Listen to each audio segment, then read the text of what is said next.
Cara Pep Guardiola tepis kritik main tanpa striker. Rio Ferdinand mengatakan bahwa Manchester City benar-benar mendominasi Liga Inggris musim ini. Mereka tampil sangat konsisten meski tak punya penyerang murni. Man City tengah tak terbendung di Liga Inggris. The Citizens kukuh di puncak klasemen dengan 63 poin unggul 9 angka dari Liverpool di puncak klasemen. Pasukan Pep Guardiola juga punya tren positif dalam beberapa bulan terakhir. Mereka tak pernah kalah dalam 12 laga terakhir. Legenda Manchester United, Rio Ferdinand, menilai Man City benar-benar mendominasi Liga Inggris musim ini. Ferdinand menganggap bahwa gelar juara Liga Inggris hampir pasti menjadi milik Manchester Biru. Pendapat Ferdinand ini didasari oleh permainan konsisten Man City di bawah Guardiola. Hal ini sekaligus menepis keraguan di awal musim karena Man City tak punya penyerang murni. Man City tetap tampil tajam meski tak punya penyerang murni usai ditinggal Sergio Aguero. Mereka tetap bisa mengemas 61 gol tersubur di Liga Inggris bersama Liverpool. Dari segi poin, ini belum berakhir, tetapi saya hanya percaya bahwa City terlihat terlalu nyaman dalam permainan mereka. City terlihat seperti mendominasi sepanjang waktu, ujar Rio Ferdinand dalam Five Podcast dikutip dari Daily Mail. Tidak ada laga yang kacau balau atau saat-saat di mana Anda berkata, "Ya Tuhan, mereka ada di dalam kondisi yang akan kalah di sini." Semua perjalanan mereka dalam kendali.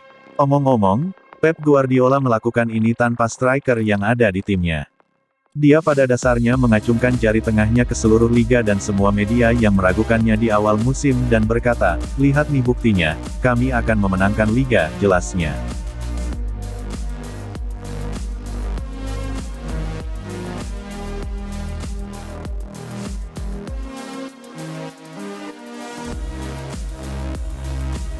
Hasil pertandingan Sporting Lisbon vs Manchester City, skor 0-5. Tanpa mengenal ampun, Manchester City menghajar Sporting Lisbon pada leg pertama babak 16 besar Liga Champions yang digelar di Estadio José Alvalade hari Rabu, tanggal 16 Februari tahun 2022. Pasukan Josep Guardiola menang dengan skor telak 5-0. Baru 7 menit, Manchester City sudah unggul lebih dulu dari sang tuan rumah. Riyad Mahrez berhasil mencetak gol dengan memanfaatkan assist dari Kevin De Bruyne. Awalnya gol dianulir karena dugaan offside, sebelum VAR mengintervensi dan membuat The Citizens unggul 1-0. 10 menit berselang, giliran Bernardo Silva yang membubuhkan namanya di papan skor. Pria berdarah Portugal itu memungut bola yang gagal disapu oleh pemain Sporting, lalu melepas tembakan voli yang menghujam gawang Antonio Adan. 2-0. Gol berikutnya datang dari Phil Foden. Pemain berusia 21 tahun itu mendapatkan bantuan dari Mahrez yang mengirim umpan silang. Ia menerima bola, menahannya sebentar, dan menghempaskan bola ke gawang Sporting setelahnya. 3-0.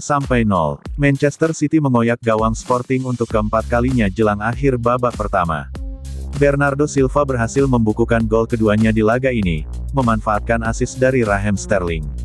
4-0, Manchester City menjauh. Pertandingan dimulai kembali, dan beberapa menit berselang Bernardo Silva mencatatkan hat-trick untuk Manchester City. Sayang, wasit dan VAR menghentikan perayaan Silva dan menganulir gol tersebut karena offside. Silva patut kecewa. Untungnya, ia bisa menambah kontribusi terhadap gol dengan catatan assist pada menit ke-58. Asisnya membuat Manchester City mendapatkan pencetak gol baru di pertandingan ini, Raheem Sterling. Skor pun berubah jadi 5-0. Manchester City sedikit menurunkan intensitas permainannya setelah unggul 5 gol. Phil Foden ditarik keluar digantikan oleh Ilkay Gundogan, dan Guardiola memasukkan Alexander Zinchenko untuk mengambil tempat John Stones. Pertandingan berakhir tanpa adanya gol tambahan, 5-0 jadi hasil akhir dan membuat Manchester City berhak dinyatakan sebagai pemenang. Skor tersebut membuat satu kaki The Citizens menapak di babak perempat final.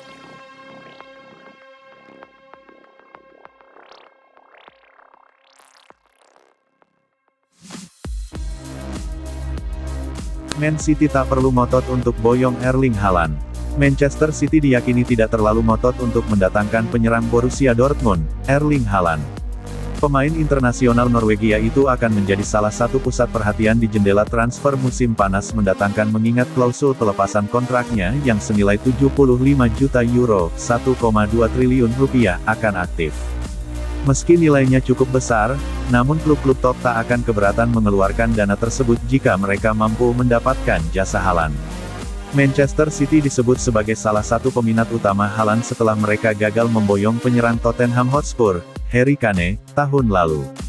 Namun menurut mantan bek Man City, Danny Mills, Citizen tak akan terlalu ngotot untuk mendatangkan mantan pemain RB Salzburg tersebut. Mills yang merumput bersama City dari musim 2004 hingga 2009 yakin, skuad Pep Guardiola saat ini sudah sangat bagus meski tidak memiliki penyerang top.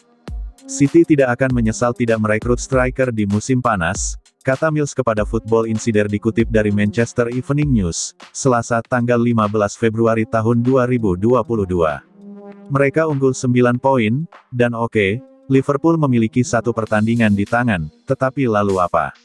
Guardiola membuktikan sekali lagi bahwa Anda tidak perlu seorang striker. Dia punya begitu banyak pilihan bagus, begitu banyak pemain berbakat di area itu yang bisa mereka ganti dan ubah atau masuk dan keluar. Bentuk mereka luar biasa. Cara mereka bermain sangat unik. Tanya Guardiola, apakah mereka membutuhkan pemain lain? Saat ini sepertinya tidak, ujarnya. Jika mereka tidak memenangi Liga Champions, orang-orang akan mengatakan bahwa mereka seharusnya mendapatkan Harry Kane musim panas lalu, lanjutnya.